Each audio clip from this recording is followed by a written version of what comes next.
한번 말씀 같이 보도록 하겠습니다.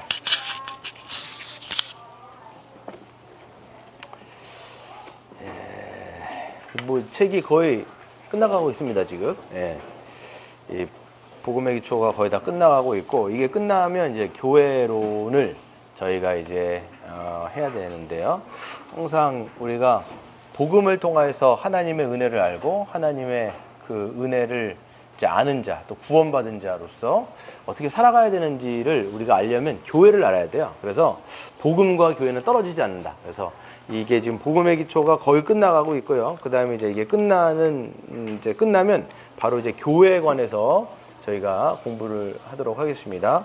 근데 아마 2019년이 제가 생각할 때 다 끝나지 못할 수도 있겠다. 약간 좀 연장될 수도 있을 것 같아요. 그 책 자체가 좀 길어가지고 할 때 우리가 확실히 하는 게 참 중요합니다. 그래서 복음의 기초 끝나고 이제 교회론을 하면, 교회론도 이제 한 과에 2강씩 이렇게 들어가 있는데 2강을 한꺼번에 이렇게 이것처럼 이렇게 하기가 어려워요. 그러니까 양 자체가 많아가지고 한 강을 하는데도 1시간이 넘으니까 2강을 만약에 교회론을 할 때 2강을 같이 하면 뭐 거의 2시간 이상이 넘어가니까 이거는 하기가 힘들 것 같아요. 그래서 한 강씩 잘라서 하면 2019년도가 지나갈 거예요. 아마 2020년, 지금 2019년이죠? 2020년, 시간 날짜 개념이네. 2020년을 조금 넘기지 않을까 이런 생각이 됩니다. 예. 오늘은 이제 오늘 몇 페이지냐면요, 114페이지 한번 보도록 하겠습니다. 114페이지를 볼 텐데요. 지난 시간 잠깐 복습을 좀 하고 좀 넘어가도록 하겠습니다. 항상 복습이 참 중요해요. 우리가 무엇을 배웠는지 좀 알아야 돼가지고, 제가 어제 이제 한 청년이 이제 예전 교회 청년이 결혼한다고 그래갖고 이제 남자친구 이제 그 남편 될 사람하고 찾아왔더라고요. 그래서 같이 식사를 하는데 국세청에서 일을 해요. 그런데 뭐 저한테 이제 뭐 기도도 부탁하면서 이제 뭐 선물 좀 준비를 했더라고. 그러니까 근데 그 선물에 홍삼하고 뭐가 담겨 있냐면 종교인 과세, 그게 이제 담겨 있는 거, 책자가. 이제 종교인들도 이제 이 과세를 해야 되기 때문에 그걸 어떻게 해야 되는지 책자를 이렇게 주는데 막 설명을 막 했어요.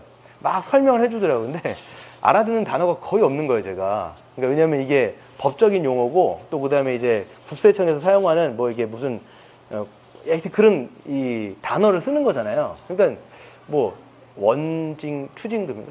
뭐라 그러죠?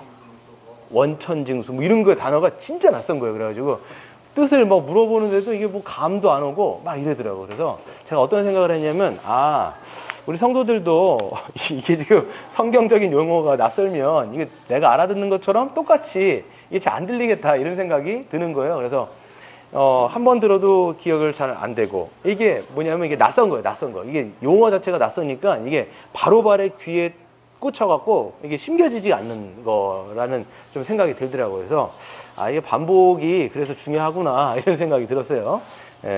아무튼 어제 그 얘기를 한 30분을 그 얘기했는데 진짜 알아듣는 게 몇 %가 안 되더라고요, 제가. 그래서 그렇습니다. 그래요. 우리가 이제 그리스도로 말미암아 이제 구원을 받았다 이렇게 얘기하는데, 십자가의 복음, 이제 우리가 복음이라고 얘기하면 2가지입니다. 바로 예수님의 십자가의 죽음과 예수님의 부활이 큰 거예요. 그 큰 두 축이에요. 죽음과 부활. 그래서 그 죽음도 우리에게는 복음이고 그분의 부활하심도 우리에겐 복음입니다. 복음이 어떤 단어죠? 복된 소식, 기쁜 소식이죠. 왜 기쁜 소식이냐면 우리는 구원받을 수 없는데, 우리는 구원받을 자격도 없고 능력도 없는데 오직 예수님의 십자가의 은혜가 우리를 구원하셨다 이렇게 이야기를 하고 있습니다. 그래서 우리는 예수님의 은혜로 어디에 들어갔냐면 하나님의 나라에 들어간 거예요. 이미 임한 하나님의 나라. 그러니까 하나님의 나라는 아직 임하지 않은 게 아니라 이미 임했다라고 성경에는 선언하고 있습니다. 그래서 이미 임한 하나님의 나라를 그리스도를 통하여 들어간 거죠. 그러면 하나님의 나라를 누릴 수 있을까요, 없을까요? 누릴 수 있는 거예요. 어디에서 누리냐면 그게 바로 교회인 거예요. 교회. 왜냐하면 하나님의 나라가 이미 이 땅 가운데 임했다라는 게 어떻게 드러나냐면 교회를 통해서 드러나는 겁니다. 그래서 우리가 그리스도와 연합되어졌고, 그 다음에 옆에 있는 지체들과 우리가 한 몸, 한 가족, 그 다음에 또 한 성전, 뭐 이렇게 돼가지고 우리가 함께 지어져 간다 이렇게 성경이 이야기를 하고 있습니다. 그래서 교회는 아주 특별한 공동체예요. 그래서 하나님의 나라가 이미 임한 것에 이제 드러나는 거니까. 근데 이제 보게 되시면 존재가 바뀐 거죠. 교회는 그렇기 때문에 한 몸으로 바뀌고 한 새 사람이라고도 얘기하고 하나님의 가족이라고 얘기하는 거예요. 그래서 여기서 강조되는 게 뭘까요? 우리는 그러면 다 뭐다? 그리스도 안에서 한 공동체, 한 지체다, 한 가족이다. 그러니까 여러 가지 단어를 쓰지만 뭐 약간의 뉘앙스는 달라요. 한 가족이라고 얘기할 때는 한 아버지를 모시고 우리가 이제 한 뭡니까? 가족 공동체로서 살아가는 면모를 지닐 때는 이제 한 가족이라고 얘기하기도 하고, 한 몸이라고 얘기할 때는 그리스도께서 머리시고 우리는 그분의 이제 지체로 달려 있는 거예요. 뭐 팔이니 다리니 뭐 손이니 눈이니 귀니, 그래갖고 역할들을 감당하게 되어 있는 것이죠. 그래서 우리는 서로 연결돼 있다. 그렇기 때문에 우리를 지체라고 부른다, 이렇게 이야기하고 있어요. 지체이기 때문에 우리가 지난 시간에 여러분 기억나실지 모르겠지만 한 몸에 뭐가 붙어 있어요? 한 몸에 많은 지체. 기억나시나요? 한 몸에 많은 지체. 우리가 한 몸이긴 하지만 지체가 다양하게 붙어 있죠. 다양하게 지체가 붙어 있는 거는 뭐에 관한 거, 어떤 얘기를 해야 될까요? 뭐 눈의 기능, 코의 기능. 우리가 이제 눈으로는 보고, 코로는 냄새를 맡고, 입으로는 말을 하고, 그다음 뭐 하죠? 음식을 먹거나, 그다음에 손으로는 무언가를 이제 짚거나, 발로는 뭔가를 뛰거나. 근데 이게, 그러니까 우리는 그리스도 안에서 한 몸으로 묶여 있는데 각자의 뭐가 있어요? 역할이 다른 거야, 역할이. 어떤 사람은 눈을 보는 기능이 있고 코로 냄새 맡는 기능이 있는 것처럼 각자의 역할이 다르다. 이거를 우리가 어떻게 연결시키냐면 은사가 다르다 이렇게 얘기하는 거예요. 은사가 다르다. 은사라고 얘기했을 때 여러분 아주 특별한 거, 막 예언, 방언, 병 고치는 거 이런 것만 생각하지 마시고 일반적인 거예요. 그냥 하나님께서 우리로 한 몸 되게 섬기도록 하셔서 주신 게 다 은사예요. 어떤 사람들은 정말 누군가를 보면 정말 그 사랑하는 마음이 애틋하고, 또 그렇기 때문에 위로하고 또 구제하고 여러 가지 섬기는 은사들 있지 않습니까? 이거는 아주 특별하고 독특한 어떤 것만 생각하지 마시고 그냥 일반적인 거, 일반적인 거. 우리가 그리스도 안에 있으면 일반적인 은사는 다 갖고 있어요. 그래서 근데 이거를 한 사람에게 몰빵한다 안 한다? 안 한다. 그래서 한 사람에게 한두 가지를 주는 거예요. 그러면 우리가 함께 한 몸으로 모여있기 때문에 모든 것을 갖고 있는 거예요? 갖고 있지 않는 거예요? 모든 것을 갖고 있는 것과 똑같은 거예요. 그래서 그리스도께서는 부활하신 그리스도, 승천하셔서 주가 되신 그리스도께서는 한 사람에게 하나님의, 예수님의 분깃을 나눠주신다고 해서 분깃. 그래갖고 말씀드렸어요. 구약 성경에 보면 이 예루살렘 여호수아 시대 때 이스라엘 백성들이 가나안 땅에 들어가죠. 그럴 때 각 지파들한테 뭘 나눠줘요? 분깃을 나눠줘요. 에브라임 너는 여기에서 살아라. 유다 지파야 넌 여기에서 살아라. 므낫세 지파는 여기에서 살아라 라고 하면서 각자의 분깃을 그 땅덩어리를 다 띄워준다고요. 약속의 땅이 약속의 땅 가나안이 이렇게 있으면 그거에 이렇게 분깃을 다 준단 말이에요. 각 사람에게 마찬가지로 다 주시는 거예요. 그러니까 우리가 모여 있기 때문에 모든 그리스도의 분깃을 다 갖고 있다.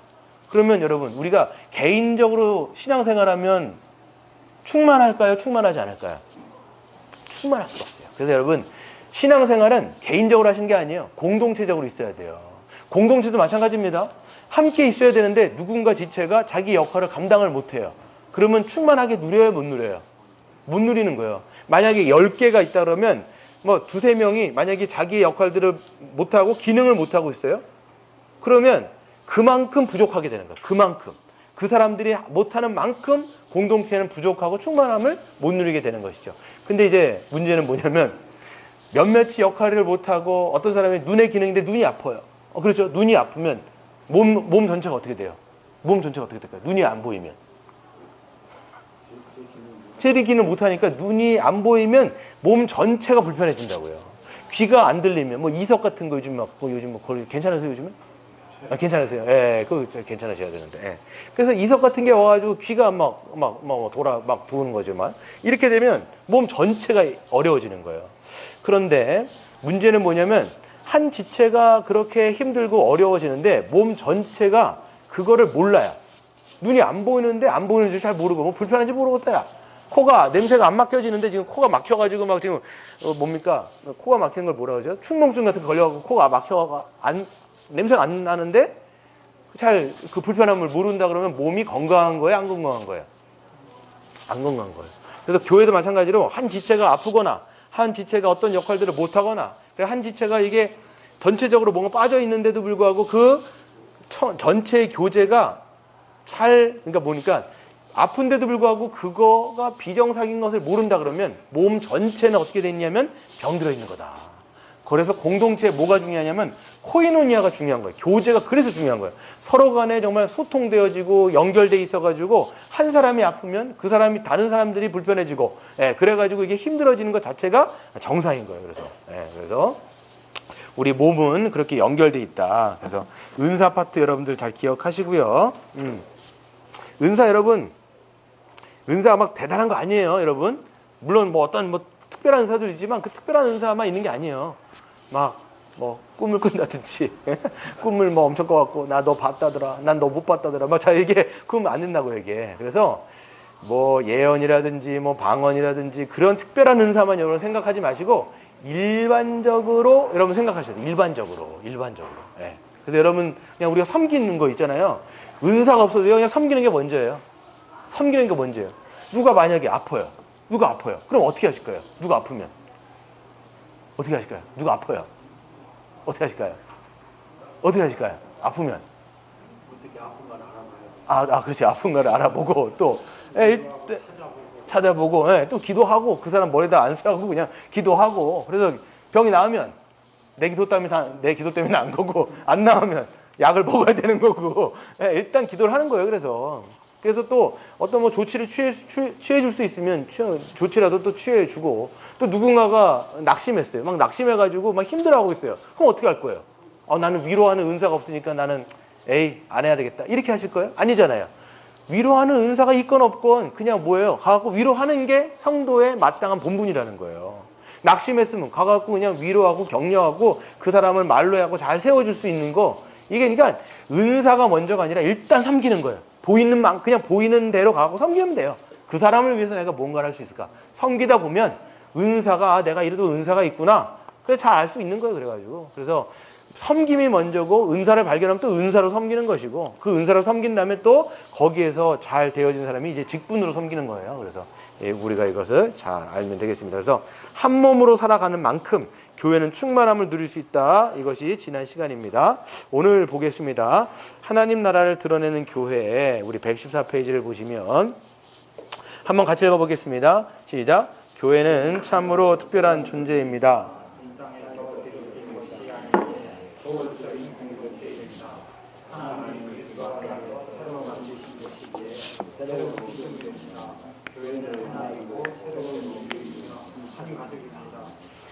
한 몸의 많은 지체로서 각 성도가 그 받은 은사로 섬길 때 그리스도의 충만함을 누립니다. 그렇죠. 여기까지 지금까지 제가 말씀드렸던 거 다예요. 그래서 이 땅에서 비롯된 게 아니라 어떤 공동체라고요?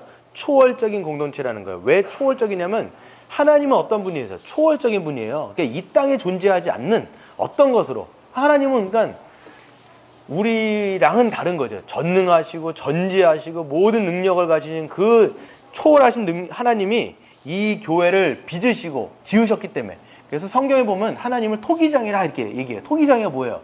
그릇을 만드는 사람을 토기장이라고 얘기하죠. 그렇게처럼 하나님이 이 교회를 빚으셨다고요. 흙으로 빚으신 거예요. 다 빚은 거예요. 그래서 초월적인 공동체가 되었기 때문에 교회의 본질적인 특징은 뭐냐? 하나, 새로운 인류, 한 가족, 한 몸. 그러니까 세상에는 전혀 없는 그런 한 몸에 세 사람이 탄생한 것이기 때문에 교회의 충만함을 누리는 것이죠. 제가 읽겠습니다. 그래서 교회가 존재하는 것 자체가 하나님이 이 땅에서 구원을 베푸셨다라는 증거입니다. 하나님이 그의 아들 예수 그리스도를 보내셔서 하나님 나라를 회복하셨어요. 예수 그리스도는 그 십자가의 사력으로 사탄의 세력을 결박하시고 우리를 구원하셔서 하나님 나라의 백성이 되게 하셨습니다. 하나님의 백성인 우리가 바로 교회입니다. 그렇기에 교회의 존재 자체가 하나님의 구원의 은혜를 나타냅니다. 교회는 이미 임한 하나님 나라를 드러내고 증거합니다. 교회는 이 땅에 이미 구원의 역사가 시작되었다는 것을 보여주는 공동체예요. 교회는 어떻게 하나님 나라를 드러냅니까? 최초로 세워진 교회의 모습을 통해 이것을 살펴보도록 하겠습니다. 그랬어요. 그래서 교회는 원래 누구에게 속해 있던 자들이에요? 우리가 그리스도에게 속하기 전에 누구에게 속해 있던 사람일까요? 죄, 사단. 그러니까 우리의 아버지는 원래는 사단이었어요. 사탄이 우리를 결박해가지고 우리를 꽉 붙잡고 있었다고요. 그래갖고 히브리서 2장 14절에 보시면 죽음의 권세를 잡은 자 곧 마귀가 사망의 권세 가운데 우리를 집어삼키고 있는 거예요. 그래서 우리는 한평생 죽기를 무서워함으로 종노릇하면서 마귀의 밥이 되었던 자들이 바로 우리였다라는 거. 그런데 하나님이 우리를 불쌍히 여기셔서 이 땅 가운데 누구를 보내주셨다고요? 예수 그리스도. 예수님이 이 땅 가운데 오셔갖고 행하신 게 뭐예요? 십자가로 마귀의 머리를 박살내시고 마귀가 거머쥐고 있던 자들을 거기서 다 빼내온 거예요. 이게 여러분 구원이에요. 그래서 에클레시아라는 말은 뭐냐? 세상 밖으로, 그냥 마귀의 그 소나기 밖으로 사람들을 끄집어낸 게 구원이에요.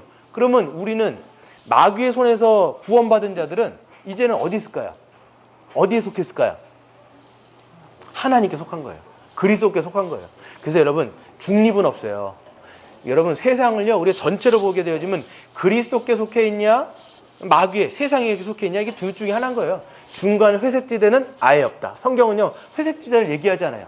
하나님께 속했든지 마귀에게 속했든지 다 그건 거예요. 그래서 근데 우리는 구원받은 교회는 바로 그리스도께로 속한 공동체다라고 얘기하는데 그리스도께 속한 공동체의 본질적인 모습은 어떠냐라고 하면 사도행전 2장 41절 47절 같이 한번 읽겠습니다. 시작. 그 말을 받은 사람들은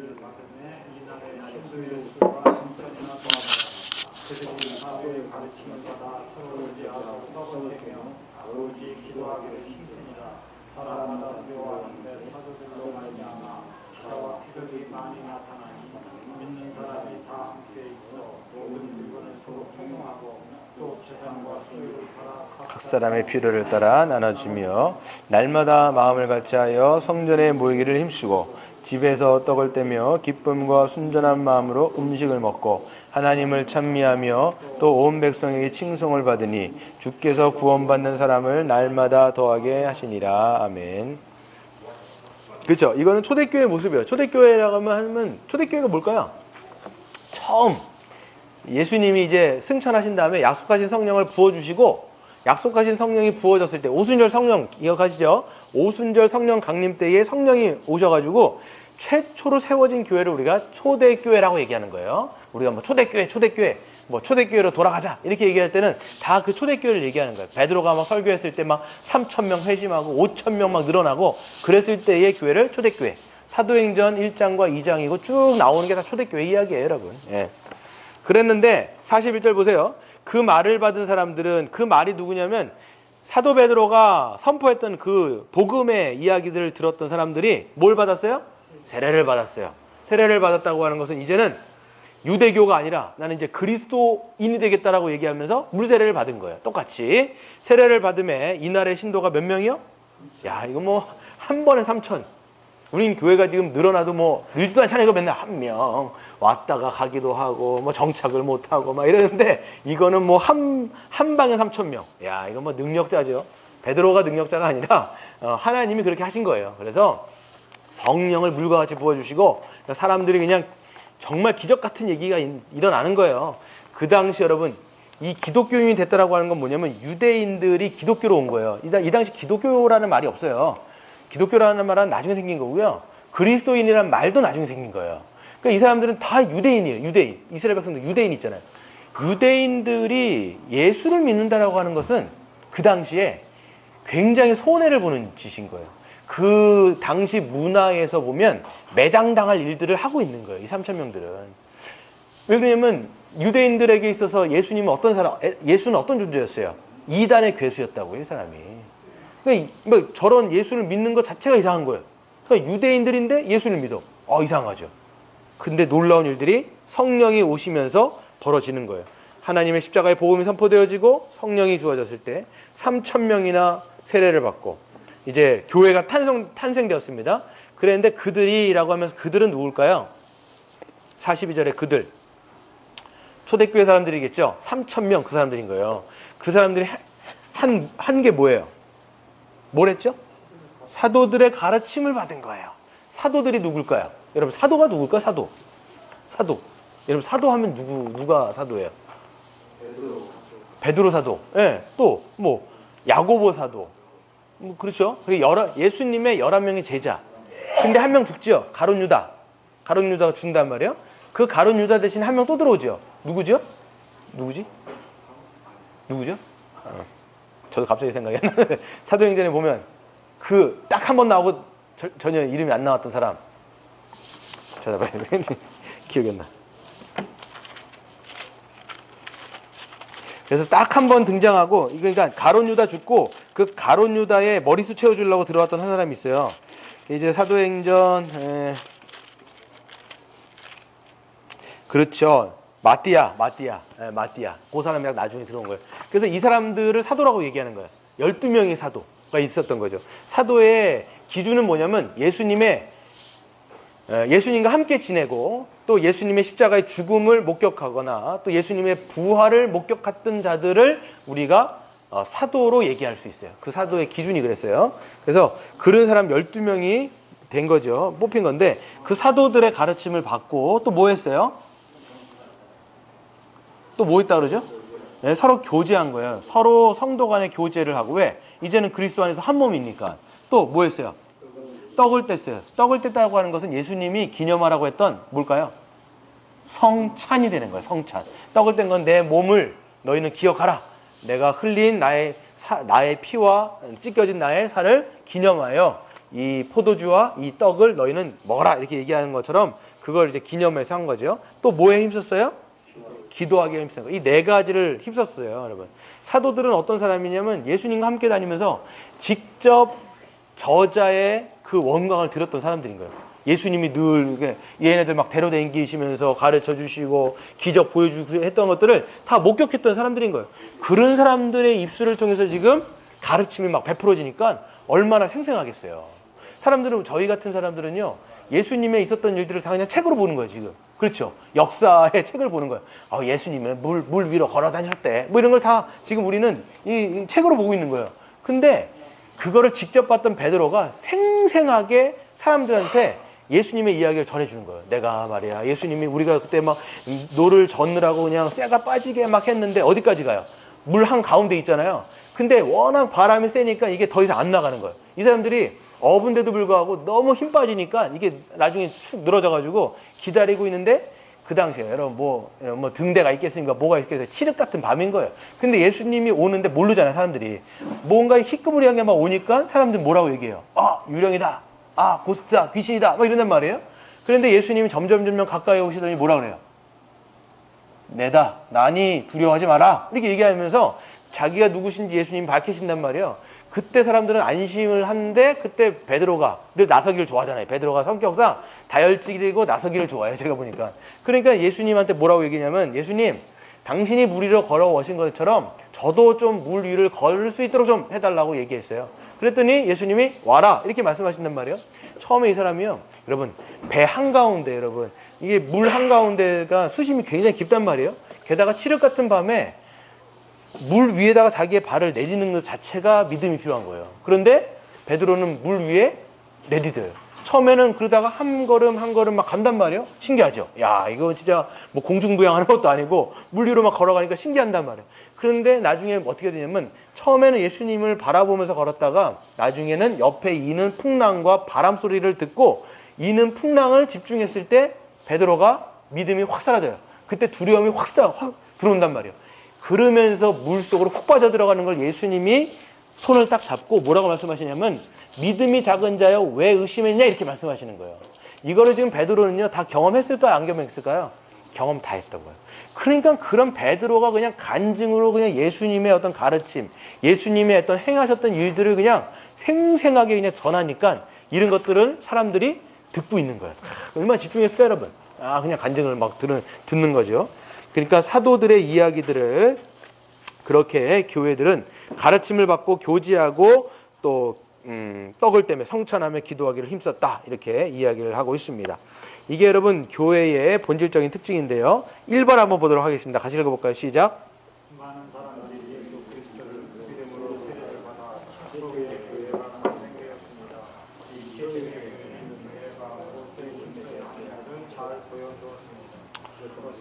그쵸. 교회가 탄생했는데 교회가 무엇에 힘써야 되는지를 잘 보여주고 있어요. 뭘 힘써야 되는 거예요? 뭘 힘써야 돼, 교회는? 우리가 지금 네 가지. 그렇죠? 가르침을 받고, 교제하고, 떡을 떼고, 성찬을 하고, 그 다음에 기도하기에 힘쓰는 거예요. 그러니까 원래 이게요, 힘쓰다에 그냥 기도하기에 힘썼다라고 우리는 알고 있는데, 힘쓰다라는 단어에 네 가지 동사가 네 가지가 다 걸려 있는 거예요. 가르침에 힘썼고, 교제하기에 힘썼고, 성찬하기에 힘썼고, 기도하기에 힘썼다. 이렇게 단어가 지금 되어 있는 구조라는 거예요. 그러면 교회의 본질적인 특징과 교회의 본질적인 사역은 뭐냐면 이 네 가지인 거예요. 하나님의 말씀을 듣기를 힘써야 되고, 교제하기를 힘써야 되고, 또 성찬하기를 힘써야 되고, 또 이렇게 기도하기 힘써야 된다. 이렇게 우리는 생각해 볼 수 있는 것이죠. 2번 한번 보도록 하겠습니다. 한번 같이 읽어볼까요? 시작. 특징은 자주 모이는 것이었습니다. 그 모습은 어떠했는지 아래의 구절을 토대로 말해 보십시오. 그랬어요. 그 네 가지에 힘썼을 뿐만 아니라 그 교회의 특징은 그 모습이 어떠했을까요? 여러분 한번 찾아볼까요? 44절 A. A라고 하는 것은 상반절이라고 얘기하는 거예요. 보통. 뭐를 했을까요, 이 사람들이?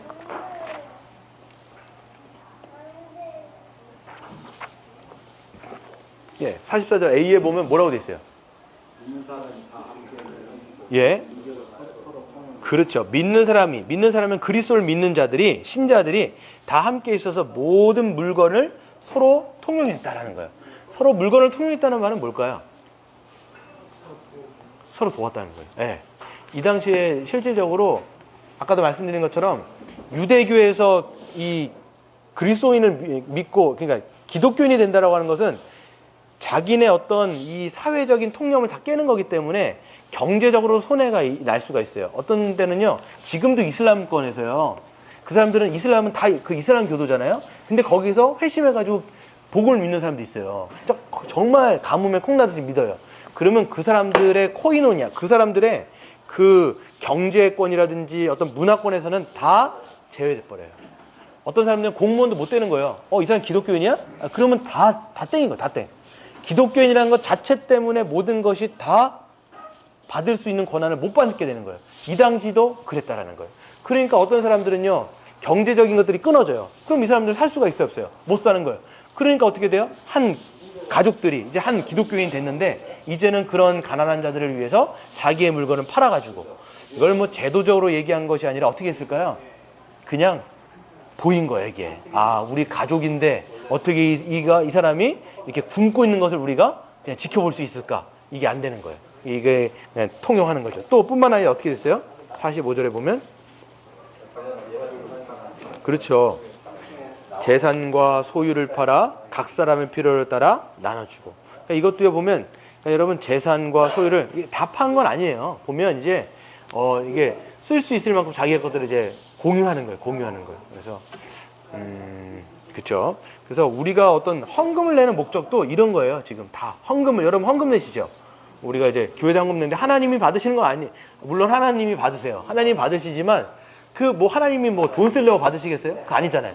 다 어떤 거예요? 교회를 운영하고, 그 다음에 약자들한테 그런 구제들이 가고, 그렇죠? 교회 안에 어떤 재정들이 풍성해지면 또 이것들을 밖으로 또 흘려보내고. 여러분 구제의 1차 대상은 누굴까요? 구제의 1차 대상.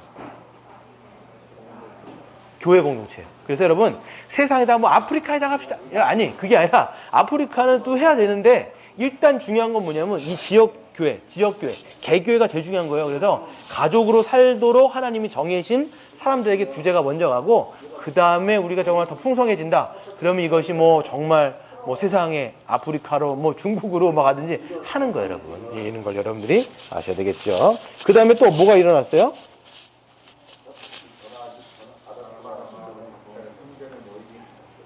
그렇죠. 날마다 마음을 같이하여 성전에 모이기를 힘쓰고 집에서 떡을 떼며 기쁨과 순전한 마음으로 음식을 먹었다, 이렇게 이야기를 합니다.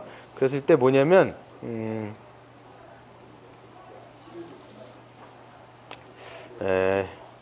집에서 떡을 떼며라는 게 뭐라고요? 집에서 성찬인 거예요. 사실 이게 교회 공동체에서 하는 것뿐만 아니라 예전에는 성찬과 애찬이 그렇게 나눠져 있지가 않았어요. 성찬도 하고 애찬은 뭐냐면 지금 뭐 우리가 교회에서 이렇게 같이 식사하는 거 있잖아요. 그런 식사 교제가 애찬으로 보시면 돼요. 성찬과 애찬이 일어나는 거죠. 같이 먹고 마시면서 같이 풍성한 교제를 나누었다라고 이야기를 하고 있습니다. 3번을 한번 읽어보도록 하겠습니다. 시작. 초대교회의 가장 큰 특징은 경제적인 면이었습니다. 이들은 경제적인 면에서도 한 가족으로 살아가는 모습을 보여주었는데 그것은 무엇입니까? 결국 교회에는 두 가지가 없었는데 그것은 무엇입니까? 그렇죠. 초대교회의 가장 큰 특징은 경제적인 면이었어요. 경제적인 거. 그래서 경제적인 면에서도 한 몸 한 가족으로 살아가는 모습을 보여준 거죠. 우리가 한 몸으로 살아간다, 한 가족으로 살아간다라고 얘기하는 것은 가장 큰 특징 중에 뭐냐면 경제적인 것까지 나눌 수 있는 거예요. 네. 그래서 여러분 요한 1서에 보면 너희가 서로 사랑하는데 말과 혀로서 사랑하지 말고, 말과 혀로만 사랑하지 말고 뭐라고 하고 있어요? 말과 혀로만 사랑하지 말고 행함과 진실함을 알아. 행함과 진실함이라고 하는 건 뭐냐면 구체적인 어떤 도움이 있는 거예요, 여러분. 우리가 이렇게 생각하는 거예요. 야고보서에 쓰여 있는 거예요. 막 어떤 사람이 막 굶고 있어요. 막 굶고 있는데 아유 밥 먹어야지. 밥 먹어야지. 어떤 사람이 막 추워가지고 덜덜 떨고 있는데 아유 따뜻한 데서 지내야지. 그러면서 말은 하는데 실제적인 도움은 전혀 안 주는 거예요. 그런 건 돕는 거예요? 안 돕는 거예요? 안 돕는 거예요. 아니 그럴 거면 말이라도 하지 말지 그냥. 예, 말이라도 하지 말지. 예. 근데 실질적인 도움은, 사랑이라고 하는 것은 실제적인 이런 뭔가 실제적이고 구체적인 사랑이 있는 겁니다. 그래서 이 사람들은 지금 그런 경제적인 측면에서 이런 것들이 같다라는 거. 그래서 결국 교회에는 두 가지가 없었는데 어떤 것이 없었을까요?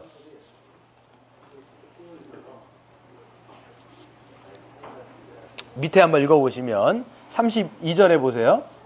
뭐가 없었어요? 그렇죠. 자기 재물을 조금이라도 자기 것이라고 하는 사람이 없었다라는 거예요. 이건 내 건, 아니 이거 내 거니까 이렇게 하는 주장하는 사람이 없었다는 거예요. 자기의 권리나 자기의 소유를 주장하는 자가 없었다라고 얘기합니다. 그리고 또 없었던 게 또 뭐가 있을까요? 34절에. 예. 그 중에 가난한 사람이 없었으니 밭과 집 있는 자들이 팔아서 판값을 가져다가 사도들의 발 앞에 두었다 이렇게 돼 있죠. 그러니까 두 개 없는 거예요. 하나는 자기의 것을 자기의 것이라고 여기는 사람이 없었고, 하나는 뭐예요? 가난한 사람이 없었다는 거예요. 그래서 여러분, 교회가 어떤 곳이냐면 이 경제적인 것들을 함께 공유하기 때문에 가난한 자가 없는 거예요. 그래서 이걸 뭐 보고 그러면 우리가 모두가 다 같이 잘 살아야 되겠네요. 그 얘기를 하는 거 아니에요. 교회에 가난하다라고 얘기하는 건 뭐냐면 극심한 가난. 이거 뭐예요? 극심한 가난이 뭘까요? 먹고 살 것 자체가 없는 거예요. 먹고 살 것 자체가 없는데 교회가 그거를 내버려 두는 거예요. 그건 같은 지체라고 얘기하면서 먹을 것이 없고 지금 입을 것이 없고 지금 생계 자체가 안 되는데 그런 사람들을 내버려 두면 그건 된다 안 된다? 안 된다라는 거예요. 그래서 교회 공동체는요, 그런 가난한, 아주 극심한 가난에 있는 사람이 절대 빈곤에 있는 사람이 있어서는 안 된다는 거예요. 같이 함께 적정 수준의 것들을 같이 이제 우리 여러분, 사람이요 일반적으로 살려면 기초 생활이 돼야 되잖아요. 그 정도 수준을 우리가 다 유지할 수 있도록 교회에는 그런 사람들이 있어서는 안 된다라고 성경은 이야기를 하고 있어요. 그렇기 때문에 우리가 있는 것들을 같이 공유하는 거예요. 이렇게 여러분 헌금도 때로 내시고, 또 여러분 우리가 실질적으로 헌금을 아니더라도 뭐 어떤 교회를 보니까 저도 이런 생각이 좀 있어요. 지정 헌금이라는 게 있어요. 지정 헌금 여러분 들어보셨죠? 들어보셨나요? 지정 헌금? 네, 이거를 갖고 뭐 쓰는 거예요. 난 누구누구에게 누가 필요하기 때문에 그러니까 교회를 통해서 직접 주지 않아요. 보면요, 직접 주는 게 아니라 교회를 통해서 받아가고 교회가 그 사람한테 주게 돼 있어요.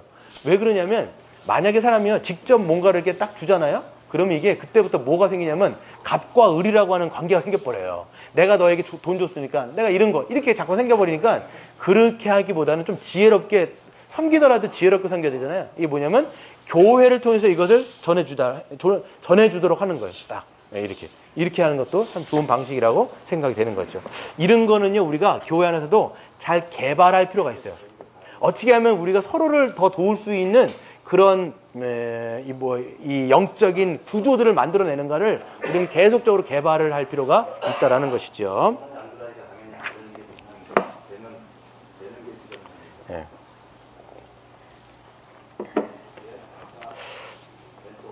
네. 여러분 한번 여기서 읽어보도록 하겠습니다. 다 읽지는 않겠고 중요한 것들을 한번.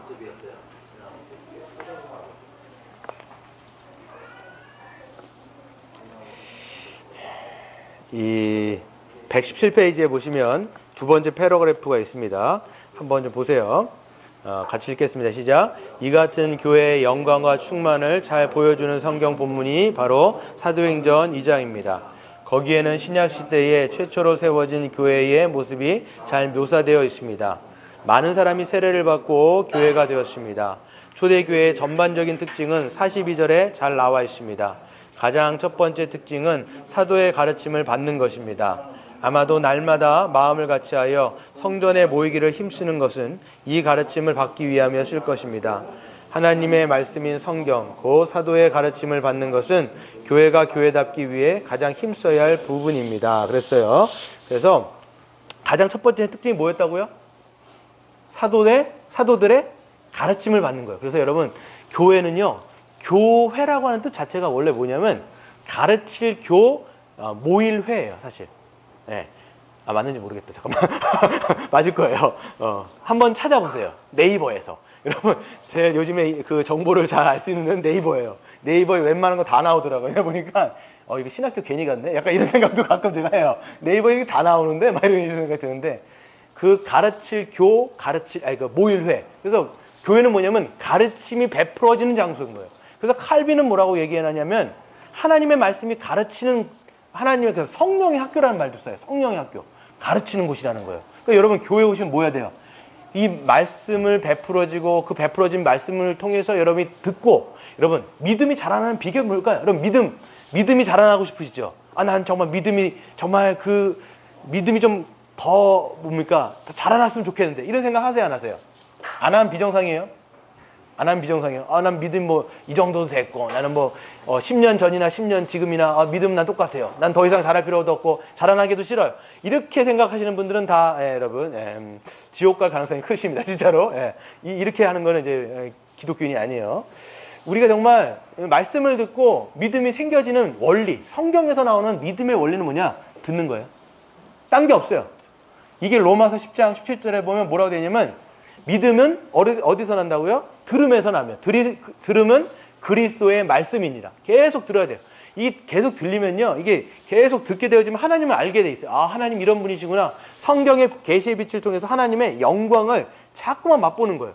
여러분, 우리가 하나님의 영광을 어디서 목도하게 되냐면 성경 말씀을 읽으면서 성령의 조명하심을 받아 거기에서 하나님의 영광을 보게 되어지고 그 영광을 볼 때 우리의 믿음이 자꾸만 자라는 거예요. 와, 우리 주님이 이런 분이시라고? 그러면 내가 내 이 인생을 우리 주님께 맡길 수 있겠네? 이러면서 계속적으로 하나님에 대한 믿음이 커지는 거예요. 그래서 사도적인 가르침을 계속 듣는 여러분 되시길 바랍니다.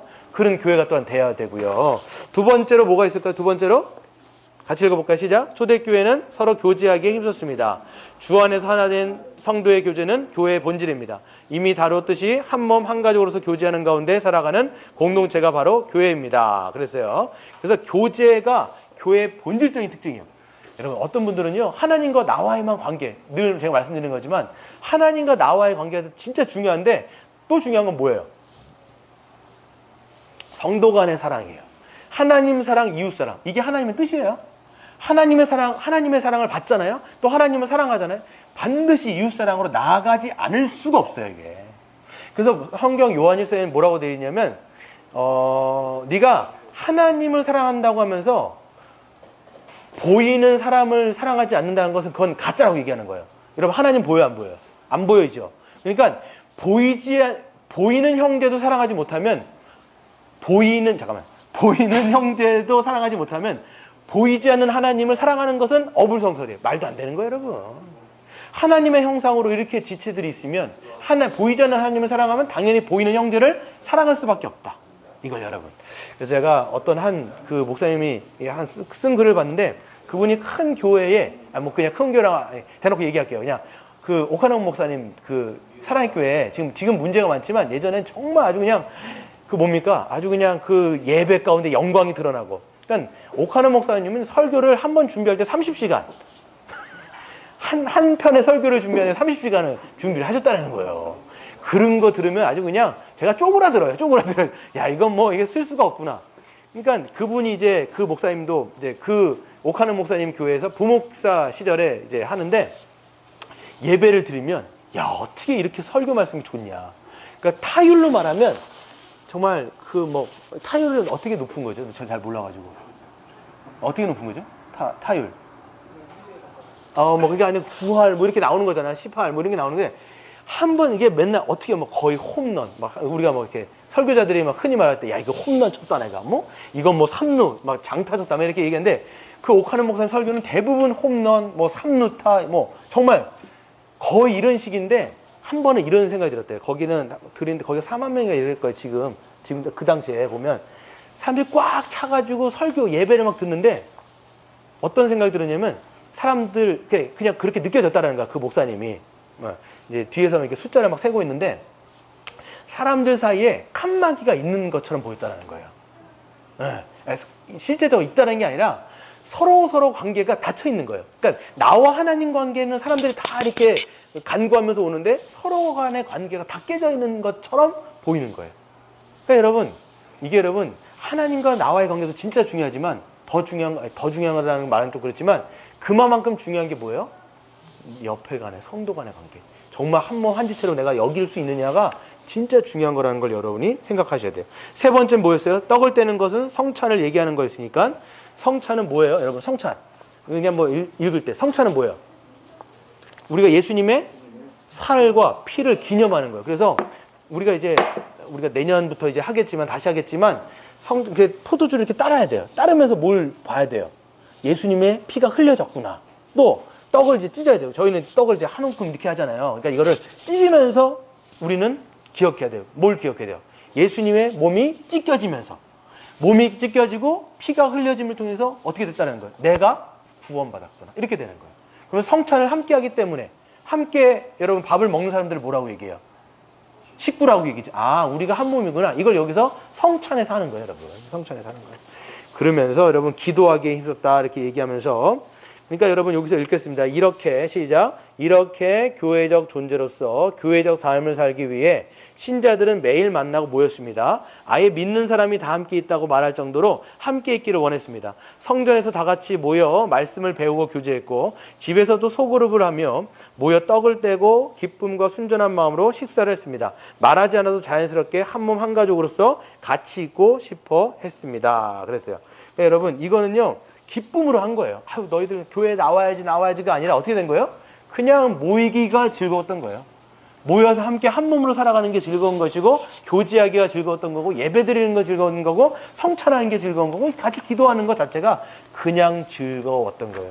그래서 여러분 교회의 건강함이라고 하는 것은 이렇게 나와라 이게 아니라 동원, 교회에 막고 동원하는 식이 아니라 예배도 그냥 나와가 싶어 같이 그냥 우리 아버지께로 그냥 모든 성도들이 한 가족이 같이 나가는 것 자체가 그냥 즐겁고 같이 성찬 뛰는 것도 즐겁고 교제하는 것이 즐거운 것이 교회가 건강한 특징이자 표지라는 거예요. 그런 교회가 됐으면 좋겠습니다. 우리 교회는 그런 교회이죠. 한 3분 정도. 점점 그렇게 되는 거 점점 건강해지는 거죠. 뭐 뒤에 또 있네요. 뒤에 넘겨보시면 그래서 아까 이게 다 설명했던 겁니다. 그래서 그렇게 네 가지가 중요하고 네 가지가 충만했을 때 2가지가 없었다고 그랬어요. 뭐가 없었다고요? 자기의 물건을 자기 것이라고 여기 있는 사람이 없었고 그 다음에 가난한 사람이 없었다. 이렇게 얘기하는 거예요. 이거를 여러분 잘 생각해 보세요. 바로 이건 뭐냐면 이런 교회 같은 공동체는 이 세상에 없어요. 그래서 세상은요 가난의 문제를 해결하고 모든 사람이 함께 잘 사는 뭐를 꿈꿀까요? 유토피아를 꿈꾸는데 여러분 사람들은요 유토피아를 꿈꾸죠. 여러분 유토피아라는 뜻이 뭘까요? 유토피아의 뜻이 뭐예요? 유토피아 천국이라는 뜻인데 그게 단어적인 뜻을 딱 풀어보면요 이거는 not이에요. not 없어 이런 뜻이에요. not 토퍼스라는 뜻이 뭐냐? 토피아는 토퍼스라는 뜻인데 그런 땅은 없다 얘기하는 거예요. 그러니까 유토피아라는 것은 이 세상이 있다라는 거 없다라는 거예요. 없다는 뜻이에요, 이게 사실은. 그래서 그런 세상은 없어가 유토피아의 뜻이에요. 이런 이 지구 안에는 그런 세상은 없다라는 거예요. 모든 사람이 함께 잘 살고 함께 부유하게 풍족함을 누리고 함께 서로가 가족으로서 의심하지 않고 신뢰하며 살아가고. 여러분, 회사 생활하는 게 힘든 게 뭐예요? 왜 힘들어요? 서로를 못 믿는 거예요. 서로가 이 사람이 한 말을요 고지고대로 믿기가 어려운 거예요. 왜? 꿍꿍이 속으로 뭔가를 이렇게 숨겨놓고 내가 어떤 이익이 되는 것만 표출하기 때문에 이 사람의 말을 걸러들어야 되는 거예요. 그런 게 신경이 쓰이고 세상에 나가면 그런 것 때문에 귀찮거든요. 아니, 귀찮다기보다는 그래서 이게 늘 촉을 세워야 돼갖고 이 사람을 대해야 되는 게 너무 힘든 거예요. 그리고 함께 잘 살자고 합니까? 아니잖아요. 세상에 함께 우리 같이 함께 잘 살자 이거 안 그러죠? 어떻게 해요? 내 거를 위해서 이 사람을 밟아야 돼요. 그게 세상이란 거예요. 내가 더 많은 것을 가지려면 누군가는 죽어야 돼요. 그러니까 세상은 다 약육강식인 거예요. 그런 세상에서 누가 같이 잘 살자고 얘기합니까? 이거를 주장했던 사람이 누구냐? 칼 막스예요. 어떻게 만들려고 그랬어요? 제도권으로. 제도로서 이런 그 계급을, 그러니까 어떤 무슨 계급이죠 이거? 프롤레타리아와 또 뭐죠? 프롤레타리아와 프롤레타리아. 이거 뭐 있잖아요, 이거. 아무튼 그 잘 사는 계급과 못 사는 계급, 그 계급 때문에 이 세상은 망한다 이렇게 생각하는 거예요. 이 높이 있는 계급들이 이 밑에 있는 것들을 다 착취하기 때문에 그래서 세상은 이렇게 불공평하다고 생각한 거니까 이 사람의 해결책은 뭐냐면 모든 계급을 다 깨자라는 거예요. 그래서 여러분 공산국가에서 그 공산주의들이 하는 그 상징이 뭐예요? 그렇죠. 그 망치랑 뭐 이거잖아요. 그게 다 뭡니까?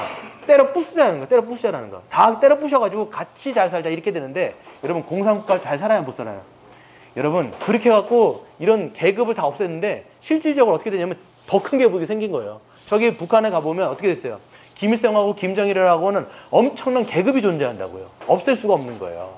그러니까 여러분 이건 제도적으로 불가능한 건데 이게 교회를 통해서 이 안에 대한사회, 유토피아가 이 땅 가운데 드러났다라는 거예요. 그게 누구라는 거예요? 교회라는 거예요.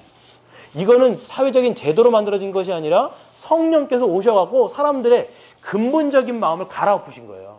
그래서 우리 안에 있는 굳은 마음을 제거하시고 죄성을 다 깨부셔가지고 우리가 이제는 서로 한 몸과 한 가족으로 살아갈 수 있는 한 새 사람을 만들었다라는 게 뭐예요? 교회인 거예요. 그래서 세상 사람들은 대한사회를 찾는데 그 대한사회는 어디 있다라고 얘기해 줘야 돼요? 여기 있다 이렇게 얘기해 줘야 되는 거예요. 네, 교회에 있다라고 얘기해 주는 거예요. 그거를 말하는 방식은 두 가지예요. 하나는 복음을 선포하는 거예요. 이미 예수님으로 말미암아 이미 이 땅 가운데 하나님 나라가 임했다라는 것을 예수 십자가의 복음을 증거함을 통해서 드러내는 것이고, 하나는 뭐예요? 그런 삶을 교회가 살아가는 거예요. 말만 하는 것이 아니라, 지금은 잠깐만 우리가 어떤 말을 듣냐면, 아유 왜 교회는 말만 저렇게 잘해? 아유 진짜 말빨은 진짜, 아이고 저 집사 말빨은 죽여 이렇게 얘기할 때 그거 뭐가 없다라는 거예요. 그에 합당한 삶이 없다는 거. 지금 두 가지가 같이 가면 진짜 여기 안에 교회가, 여기에 유토피아가 있다는 것을 세상 사람이 알게 한다는 거예요. 그래서 그 예수님의 제자 뭐라고 얘기합니까? 와서 여기 와 보라 얘기해요. 여기 와 보라. 그러니까 여러분들이 그냥 사람들을 소개할 때 우리 교회 한번 와봐 이렇게 얘기할 수 있어야 돼요. 어떠세요? 여러분 친구들한테 예수님 소개하려고 할 때 우리 물대농산 교회 한번 와라. 그럼 진짜 예수님이 어떤 분이신지 알고 예수님의 삶이 이런 삶이라는 걸 보여줄 수 있다. 이렇게 얘기할 수 있을까요, 지금? 예, 그냥 웃지요. 예, 우리 그냥 점점 좋아지고 있습니다. 점점 좋아지고 있어요. 아무튼 좋아지고 있으니까 여기까지 하고 한번 다음 페이지 넘어가겠습니다. 우리 8과. 여러분 교회 표징하고 다 이해하셨죠? 예, 좀 이따 한번 제가 다시 물어보고 마실 거예요. 기억하셔야 돼요. 8페이지, 8과 121페이지. 하나님 나라에 들어간 자들의 삶. 그게 뭐예요? 사랑입니다. 그래서 제가 보시면, 그래서 이미 임한 하나님의 나라는 누구를 통해서 이미 하나님의 나라가 임했다고요? 예수님의 십자가의 복음을 때문에. 그래서 그 이미 임한 하나님의 나라는 무엇으로 드러났다고요? 교회로 드러났다고 말씀드렸어요. 그래서 우리가 한 지체로서, 한 가족으로서, 한 공동체로 살아가는 것을 통해서 이미 하나님의 나라, 즉 천국이 실현됐다라고 이야기하고 있는 거예요. 그렇기 때문에 교회는 같이 읽겠습니다. 여기 세 번째 패러그래프 시작. 교회는 이 땅에 하나님 나라가 임했다라는 것을 보여줍니다. 어딘지 아세요? 네, 같이 읽겠습니다. 시작. 한 몸 한 가족으로서 자신의 것을 아끼지 않고 내어주는 모습은 이 세상에서 볼 수 없는 것입니다. 하늘로부터 오는 사랑과 섬김과 능력으로 세상이 알 수 없는 평강과 기쁨을 누리는 가족 공동체인 교회의 모습은 이 세상에 구원이 임했다라는 것을 알리는 유일한 소망입니다. 이 같은 교회의 모습 중 가장 특별하고도 중요한 것은 서로에게 행하는 사랑입니다. 이 땅에서는 볼 수 없는 사랑이기 때문입니다. 이 사랑은 어떤 사랑인지 살펴보겠습니다. 그랬어요. 그래서 이 땅 가운데 하나님의 나라가 임했다라는 것을 아까 보여줬던 게 뭐냐면 초대교회의 모습이었어요. 그래가지고 서로 자기 것들을 팔고 나누고 가난한 자가 없고, 그걸 한마디로 기독교의 윤리를 이야기할 때 이걸 뭐라고 얘기하는 거예요? 기독교의 윤리. 그게 뭐예요? 서로 섬기고 돕고 자기 것들을 나누고, 이걸 다 한마디로 그냥 하면 뭐예요? 그걸 사랑이라고 얘기하는 거예요. 사랑. 그게 우리가 이제 이번 주에 저희가 창세기 18장을 했잖아요. 여호와의 뭐라고 했어요? 하나님께서 아브라함을 부르신 목적과 이유를 말씀했죠. 그게 뭐였어요? 내가 너를 왜 불렀냐면, 너를 통해서 내가 왜 하나님 나라를 만들려고 하냐면 너희 자손들도 여호와의 도를 지켜 의와 공도를 행하게 하기 위함이다. 이게 구약적인 언어인 거예요. 하나님의 뜻은 뭐냐면 우리를 그냥 구원시키려는 게 아니에요. 물론 맞는데, 하나님은 우리를 사망으로부터 건져내서 구원하시려는 목적이 맞는데, 그 구원하신 목적이 뭐냐면 하나님의 도를 지켜 의와 공도를 행하게 하기 위함인 거예요. 이거를 신역적인 단어로 말하면 이게 사랑이라는 거예요. 그래서 예수님 뭐라고 말씀하셨냐면, 내가 너희들에게 새 계명을 주노니 서로 뭐하라? 죽여라? 서로 사랑해라. 내가 너희를 서로 사랑한 것 같이, 그러니까 하나님이 우리를 사랑한 것 같이 너희가 서로 사랑하라. 이로써 너희가 내 제자인 것을 알 것이다. 이게 예수님의 새 계명이에요. 이게 구약적 맥락과 신약적 맥락이 통한다라는 것이죠. 그래서 교회의 본질은 사랑이다. 분명히 알고 있어야 돼요. 사랑을 잊어버렸다? 교회로서의 역할이 끝난 거예요, 여러분. 그래서 이웃을 자신과 같이 사랑하는 사랑. 우리 한번 같이 읽겠습니다. 시작. 성경에서 말하는 사랑은 세상에서 흔히 말하는 그런 사랑이 아닙니다. 이 사랑의 기호가 정체는 바로 하나님 사랑입니다. 그리고 하나님의 사랑은 예수님의 사랑이기도 합니다. 그렇게 말하면 우리 주 예수 그리스도가 그의 생애와 십자가를 통해서 보여주신 사랑으로 우리는 하나님의 사랑을 알 수 있습니다. 그리고 우리 사람도 사랑을 따라 서로 사랑하고 약속받았습니다. 하나님의 사랑은 어떤 사랑입니까? 예수님은 우리를 위해 어떤 사랑을 베푸셨습니까? 교회는 이 놀라운 사랑을 어떻게 행할 수 있습니까? 그랬어요. 그렇죠? 그래서 이 사랑의 원천과 기원은 하나님의 사랑이에요. 근데 우리는 자꾸만 진짜 사랑을 몰라. 네. 여러분, 사랑을 자꾸만 진짜 사랑을 알아야 되는데, 진짜 사랑을 모르고 잠깐 모조품을 아는 거예요. 여러분, 사랑을 알려면 요즘에 가사를 들어보면 돼요. 유행가 가사. 여러분, 요즘에 나오는 노래의 90%, 거의 99% 같은데 99%의 내용은 다 뭐에 관한 거예요? 사랑. 이 사랑. 하나 제가 어떤 박철이라고 하는 사람의 사랑이라는 그 시가 있어요. 어떤 거냐면, 나 죽도록 너를 사랑했건만 죽지 않았네. 내 사랑 그만큼 모자랐던 것이다. 이게 사랑의 어떤 이런 시가 있는 거예요. 그래서 요즘 보면 그 노랫말에 다 사랑인데, 요즘 노래를 들어보면요, 유행 가사를 들어보면 사랑이 어떤 것 같아요? 진짜 참사랑인 것 같아요? 감각적인 것 같아요? 감각적이에요. 다 감각적이에요. 이게 느낌, 막 불타오르는 그 느낌. 여러분, 우리가 결혼할 때 불타올라서 결혼했잖아요. 근데 그건 진짜 사랑이든가요, 아니든가요? 모르지. 물론 여러분 거의 50년 지나가지고 이건 이미 다 비틀어질 대로 비틀어진 거예요, 지금. 예. 근데 진짜 우리가 보면 이제 결혼 다 해갖고 애기도 낳는데, 우리가 처음 막 이게 뜨거웠을 때 그 느낌은 느낌이죠. 미안해요. 그런 거 안 물어볼게요. 그런데 그런 느낌인데, 그거는 느낌이에요, 진짜로. 그게 언젠가는 다 없어진다고요. 그 느낌이라는 건 없어져요. 근데 그 느낌이 없어질 때부터가 진짜 사랑이에요. 그 사랑은요, 이게 뭐냐면, 하나님의 사랑은요, 내가 느낌적으로 내가 너희들을 사랑한다. 하나님이 느낌적으로 우리를 사랑했으면 우리는 다 죽었어요.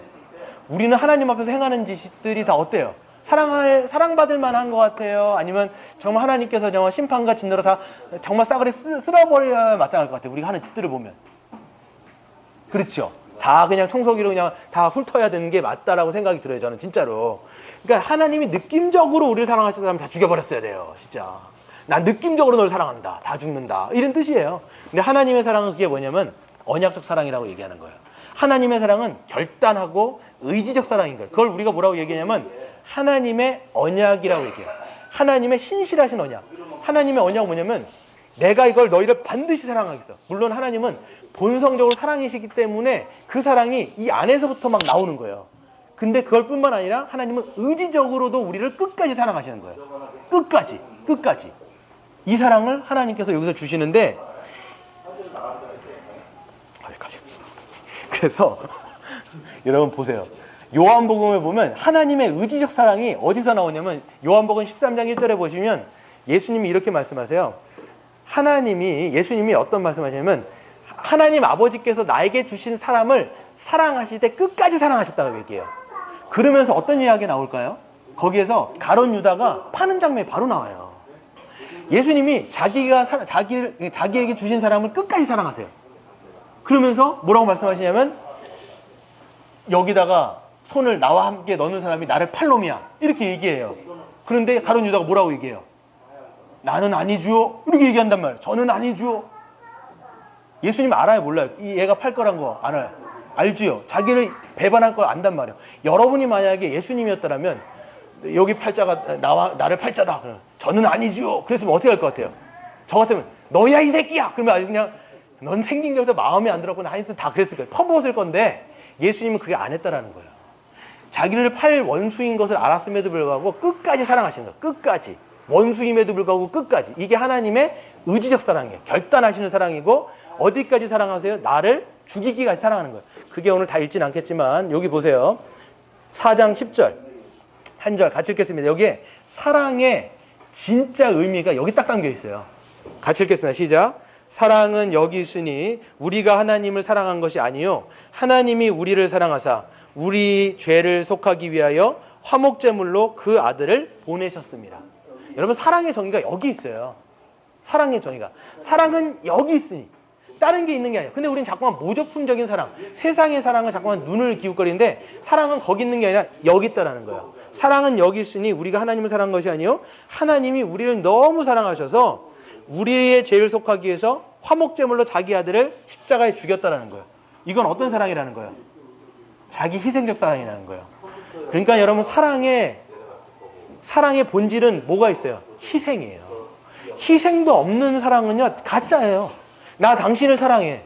우리가 뭐 아내한테 또 남편한테 또 옆에 있는 지체들한테 난 당신을 사랑해. 말은 또 죽도록 한단 말이에요. 말이라도 많이 하라고 막 그렇게 얘기하는데 뭘 많이 할 수 있어요. 난 사랑을 표현할 수 있어요. 난 당신을 사랑해. 여보 난 당신을 사랑해.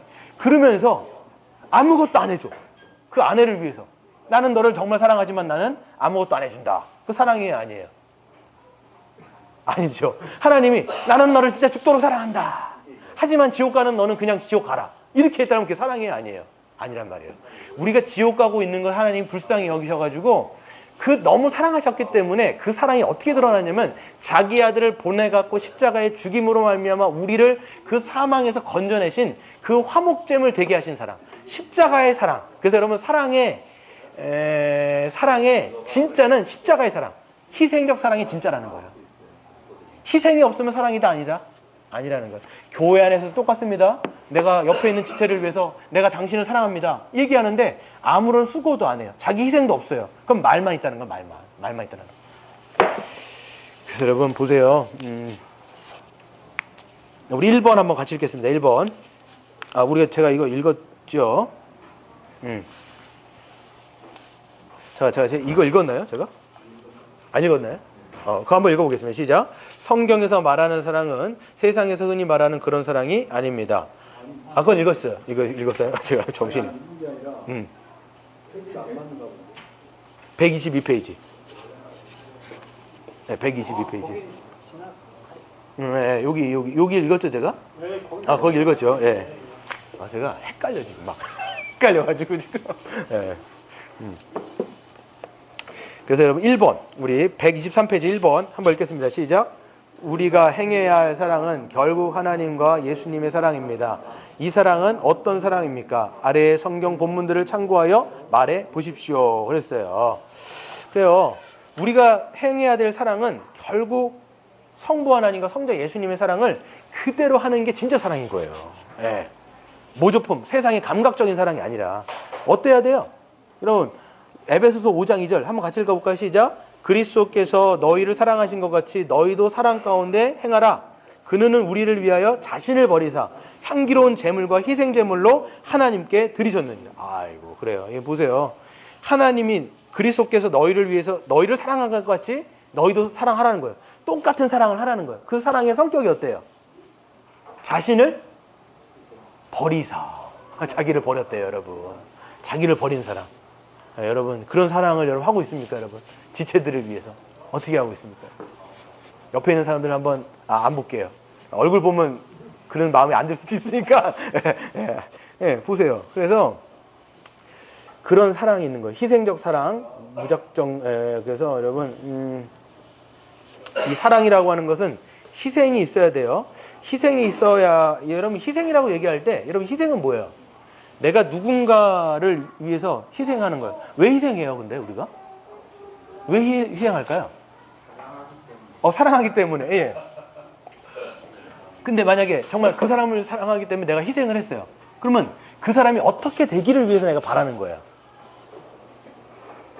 내가 어떤 사람의 어떤 것들을 막 경제적인 것들을 돕거나 위로하거나 그래 그 사람이 어떻게 됐으면 좋기 때문에 내가 그런 희생적 사랑, 여러분의 것들을 나누어 주거나 어떤 것들을 왜 그렇게 하시는 거예요? 뭐 때문에? 그 사람이 어떻게 되기 위해서? 그 사랑을 받고 또 다른 지체들한테 사랑을 네, 그렇죠. 그렇죠. 이 사랑이 흘려보내지기 위해서 뿐만 아니라 이 사람이 도움을 얻기 위해서요, 여러분. 그렇죠. 여러분의 희생 때문에 이 사람이 도움을 얻게 하기 위해서 여러분이 그렇게 사랑을 한단 말이에요. 예수님 마찬가지로 왜 우리를 그렇게 자기를 버리면서까지도 이 사람, 우리를 사랑하셨어요? 우리를 살리기 위해서요. 우리를 살리기 위해서. 그럼 여러분도 마찬가지로 여러분의 희생을 하는 목적과 이유는 뭐냐면 그 사람을 살리거나 그 사람에게 유익이 되거나 하기 위해서인 거예요. 그러면 어떨 때는요, 여러분의 희생이 정말 이게 내가 희생을 함을 통해서 이 사람이 도움을 얻는지를 잘 생각해 보셔야 돼요. 내가 희생했는데 이 사람이 도움을 못 얻는 거라면 그건 희생이 무가치인 거예요. 어떻게 보면. 예를 들어서 이런 거예요. 어떤 사람이요. 이게 이해가 될지 모르겠는데 이런 걸 한번 해볼게요. 이건 예예요. 어떤 아버지가 아들을 무진장 패요. 맨날 패. 진짜 이거는 막 폭력적으로 빼요. 막 패. 그러면 얘가 좀 안 맞으니까 어떤 남편이 와이프를 엄청 패요. 막 진짜 막 이건 폭력을 너무 행하는. 그런데 이 아내분은, 이 와이프는 남편을 사랑해야지. 그리고 남편이 나를 때릴 때 내가 정말 내가 참는 것이 진짜니까 참음으로써, 그러니까 어떻게 보면 참는 게 자기 희생이잖아요. 참음으로써 그 사랑을 내가 온전하게 내 남편을 위해서 그냥 끝까지 죽도록 맞고 내가 끝까지 참으면서 이런 희생을 해야 되겠다. 여러분 그건 어떻게 생각해요? 진짜 희생이 이 사람한테 유익이 돼야 안 돼요 지금? 사랑이 아니에요. 무작정 참는 게 사랑이에요. 여러분 만약에 이 사람이 막 폭력을 막 가고 있어요. 그럼 이거는요, 남을 폭력하는 거이기도 하지만 이거는 자기의 영혼을 지금 망가뜨리고 있는 행위인 거예요. 그러면 만약에 이 사람의 입장에서는 어떻게 돼요? 그걸 하지 못하도록 하는 게 진짜 사랑인 거예요. 그냥 무작정 참는 거는 이 사람을 위해서 좋지 않은 거예요. 이 사람은 자기의 영혼을 계속 망가뜨리고 있는데 그거를 허용하면서 맨날 참어. 그래, 주님은 나를 끝까지 참으라고 해야지. 이빨이 막 부러지도록 그냥 막 이게 다 나갈 정도로 막 참고 있는 거는 그건 무가치한 희생이라는 거예요, 이게. 네. 그러니까 우리의 희생은요, 정말 상대방에게 도움이 되느냐, 정말 상대방의 이익이 되느냐, 그게 희생적 사랑이에요. 예수님을 생각해 보세요. 예수님의 희생은 그 희생 때문에 우리가 어떻게 됐다고요? 생명을 얻었다고요. 생명을 얻었다고요.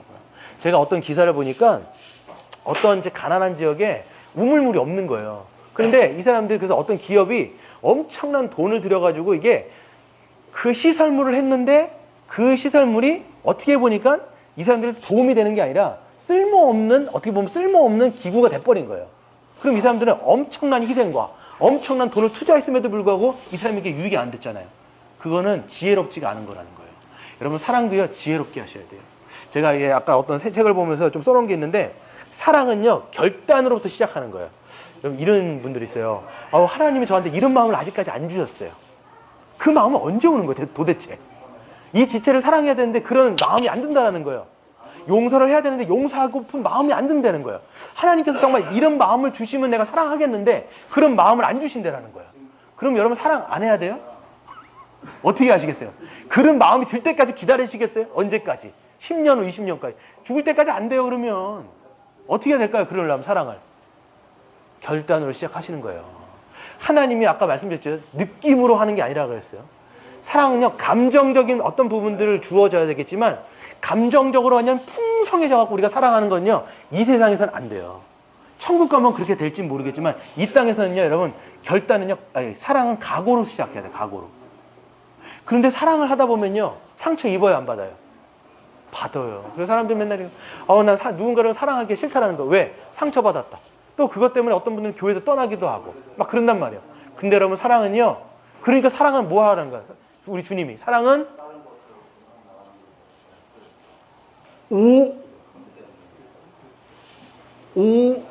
오래 참으라는 거야, 그래서. 사랑은요, 결단해서 시작해서 오래 참으셔야 돼요, 여러분. 이 사람 안 변해. 내가 이렇게 사랑을 줬는데 왜 맨날 이 모양이야? 아니요, 사랑은 그 사람을 참아주는 거예요. 사랑은 오래 참고, 온유하며. 그렇잖아요, 여러분. 여러분 잘 생각해 보세요. 여러분 자녀들이 쉽게 바뀌던가요? 잘 안 바뀌죠? 저도 제가 잘 안 바뀌어요. 저도 제가 잘 안 바뀌어요. 제 성격 어떤 건 잘 안 바뀌어요, 제가 보니까. 이번 주에도 막 제가 승질을 한번 우리 주명이한테 엄청 내갖고 제가 걔 보는 앞에서 그냥 장난감 다 부셔버렸어, 그냥 제가. 엄청 후회했어, 그리고 나서. 그 다음날 또 사줬잖아, 그냥. 돈 이중으로 들고. 젠장, 진짜. 그러니까 사랑은요, 오래 참아줘야 돼요. 오래 참아야 돼요. 사랑은 결단에서 시작하고, 오래 참아주며, 지혜로서 성숙한 거예요. 여러분, 사랑은요, 지혜로워야 돼요.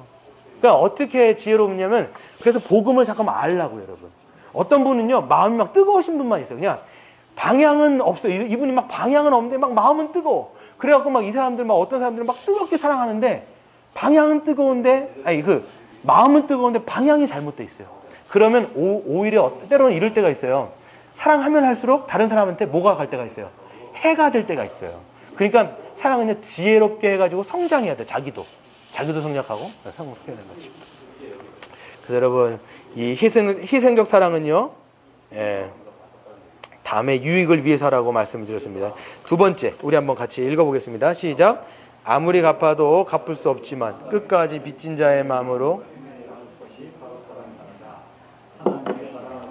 다른 사람을 사랑하는 것은 단지 여러 계명 중에 하나가 아닙니다. 다른 사람을 사랑한다는 것은 무엇입니까? 로마서 10장 8절에서 13장 8절에서 10절의 각절들을 참고하여 사랑과 율법의 관계에 대해서 말해 보십시오. 여러분, 잘 생각해 보세요. 우리가 사랑하면요, 여러분, 하나님의 말씀에 순종하죠. 뭐에 대한 순종일까요? 뭐에 대한 순종이에요? 하나님의 말씀에 대한 순종이죠. 그렇죠? 여러분, 하나님 말씀에 순종하고 싶어요? 안 순종하고 싶어요? 그렇죠? 안 순종하고 싶으면 여기 있으면 안 돼요. 세상에 나가셔서 여러분 할 거 하세요. 그렇죠? 순종하고 싶은 마음이 있는 게 신자예요. 근데 뭐에 대해서 순종하느냐? 하나님의 말씀, 하나님의 계명. 그 계명을 크게 얘기하면 뭐예요? 하나님 사랑과 이웃 사랑인 거예요. 그러면 여러분, 하나님을 사랑하고 이웃을 사랑하면 모든 하나님의 율법을 다 어떻게 하는 걸까요? 성취하는 거예요. 그게 여러분 이 말씀에 여러분 보세요. 같이 한번 읽어볼게요. 요거까지만 읽어보겠습니다. 8절 시작. 피차 사랑의 빚 외에는 아무에게든지 아무 빚도 지지 말라. 남을 사랑하는 자는 율법을 다 이뤘다는 거예요. 하나님의 율법이 몇 가지예요? 하나님의 613가지. 그렇죠. 잘 말씀하셨어요. 하나님의 율법은 613가지예요. 근데 그거 다 지켜야 되는 게 아니라 뭘 지키면 되는 거냐면 하나님의 그 사랑. 그러니까 누군가를 우리가 사랑했잖아요. 그거는 하나님의 율법을 성취한 것이고 이룬 거예요, 여러분. 예전에는요, 세세하게 이거 해라 저거 해라 이거 해라 막 이렇게 얘기하잖아요. 근데 그게 아니라 누군가를 위해서 여러분 사랑의 법을 지켰어요. 그러면 하나님의 율법을 지금 성취하고 계신 거예요, 지금. 이해가 가나요? 이해가 가시는 거예요? 그렇죠? 3번 넘어가겠습니다. 시작. 하나님의 뜻인 율법의 모든 계명들은 결국 다른 사람을 사랑하는 것으로 요약됩니다. 그런데 이 사랑은 우리 아버지이신 하나님과 우리 주님이신 예수 그리스도가 사랑하신 것처럼 사랑하는 것입니다. 모든 율법의 성취요 완성인 사랑은 다른 사람을 어떻게 사랑하는 것입니까? 그랬어요. 예수 그리스도가 사랑하신 것처럼 사랑하는 것인데요. 모든 율법의 성취요 완성인 사랑은 다른 사람을 어떻게 사랑하는 걸까요?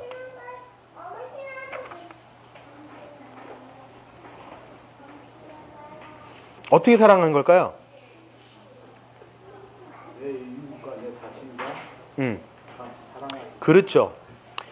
다른 계명에 있을 때 내 이웃을 내 자신과 같이 사랑하라 하신 말씀에서 다 이루어졌다는 거예요. 사랑은 어떻게 사랑하는 거냐면 다른 사람을 나처럼 사랑하는 거예요.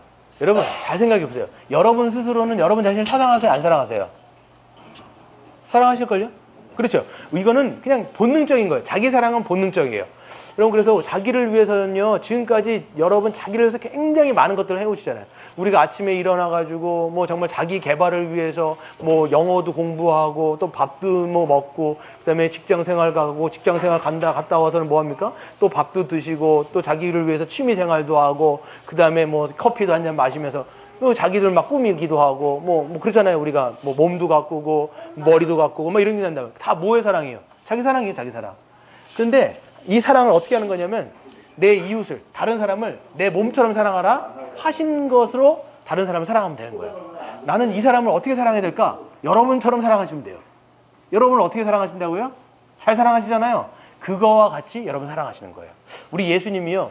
요거 한 말씀 한번 찾아보고 좀 마치게 될 텐데요. 마태복음 한번 읽어보세요. 마태복음 7장 12절. 이거를 우리가 황금률이라고 얘기해요. 황금률.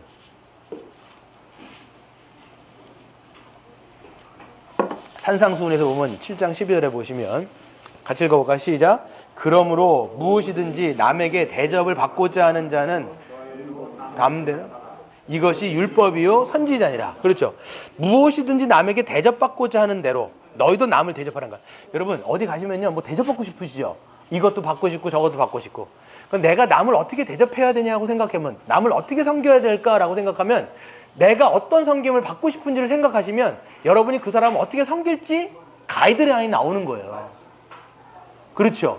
교회에서도 마찬가지라 여러분들 어떤 섬김을 받고 싶은지를 잘 생각해서 보세요. 그러면 내가 누군가를 섬길 때 내가 이런 방식으로 섬기면 저 사람이 좋아하겠구나. 이렇게 되는 거예요. 이렇게 되는 거예요.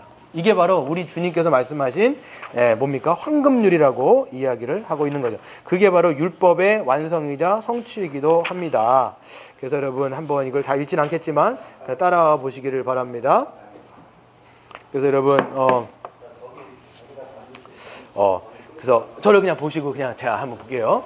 하나님께서 우리를 사랑하셨어요. 그래서 우리를 교회로 만들어 주셨습니다. 우리는 그리스도의 몸 안에서 그리스도의 한 몸이요 한 지체가 되었어요. 그럼 그리스도의 사랑을 받은 우리는 이제는 어떤 것을 우리가 이제 열매로서 내놓으면 되는 거예요. 그리스도께 받은 사랑을 우리도 다른 사람에게 내놓으면 되는 거예요.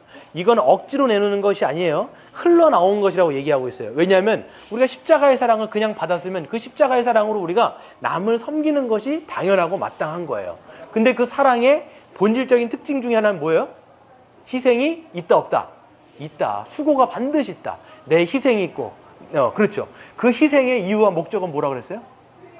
남들을 그 사람이 뭐를 얻기 위해서? 유익을 얻기 위해서. 그래서 여러분 이 사랑은요 흘러나오는 사랑이기도 하지만 우리가 결단해서 시작하고 느낌만으로 하지 마세요. 하나님 저에게 이런 느낌 아니요. 느낌 없어도 지금 시작하는 거예요. 결단하고 시작하고 이걸 어떻게 유지시켜야 돼요? 인내함으로 오래 참음으로 그 사랑을 계속 유지하고 보존할 뿐만 아니라 결국은 지혜로서 하나님의 복음의 지혜로서 더 여러분의 그 사랑을 어떻게 하시라? 가꾸어 가시라. 그래서 여러분 이 사랑은요 훈련이고 반복이고 학습이에요. 어디에서 여러분 그 사랑의 훈련을 해야 될까요? 어디에서? 교회 안에서. 그래서 교회 안에서 이 사랑을 계속 할 때 우리가 주님의 사랑이 이거구나. 여러분 그러니까 어떨 때는요 저는 이런 생각이 들어요. 하나님 이런 마음 안 주는데 저에게 안 드는데요. 하지만 결단하면서 그 사랑을 그냥 하나님이 나에게 주신 사랑을 묵상하면서 그 사랑을 그냥 실천 한번 해보면 그때 또 마음을 주실 때가 있는 거예요. 거꾸로. 마음이 없는데도 불구하고 사랑을 실천하면 그 사랑이 내 마음에서 솟아오는 거예요. 왜? 하나님의 사랑이 하나님의 말씀에 우리가 순종하는 거니까. 또 그런 여러분 되시기를 바랍니다. 이 시간에 한번 같이 기도하겠습니다.